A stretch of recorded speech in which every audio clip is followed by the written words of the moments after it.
जर मी तिथे आली इरविनमध्ये खूप धिंगाणा होऊन जाईल, कारण की मी फोटो बोलवले आहेत आणि सगळे फोटो मी आलेले आहे. वॉशरूम तिकडचे असे आहे की कोणताही गरीब पेशंट कोणी तिथे जाऊ शकत नाही.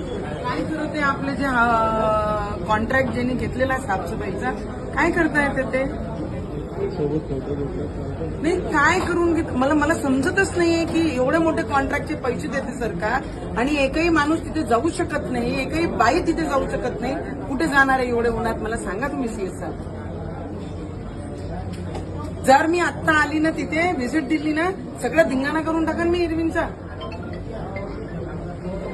काय करत आहे, कोण आहे कॉन्ट्रॅक्टर, कोण आहे रेग्युलर साफसफाई करणार आहे? मग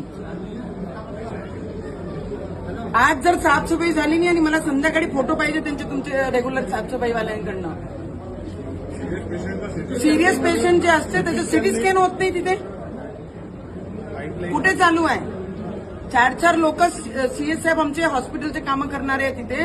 4-4 लोक मला सांगतात की सिटी स्कॅन अर्जंट जर आम्हाला करायचं कोणत्या पेशंटचा, तर आपल्या पेशंटचे सिटी स्कॅन होत नाही. नंबर वॉर्डमध्ये एक पेशंट असतो कालपासून ऍडमिट आहे. अरे कालपासून ऍडमिट आहे एक पेशंट आमचा सीएस साहेब, त्याची सिटी स्कॅन होत नाहीये. विचारा तुम्ही का होत नाही म्हणून. सीएस साहेब साफसफाईवर तुम्हाला देश विदेशातील प्रत्येक घडामोडींचे लाईव्ह अपडेट मिळवण्यासाठी आता साम टीव्हीच्या सर्व सोशल मीडिया प्लॅटफॉर्मला लाईक, फॉलो आणि सबस्क्राईब करा. तसंच सर्व नोटिफिकेशनसाठी बेल आयकॉन प्रेस करायला विसरू नका.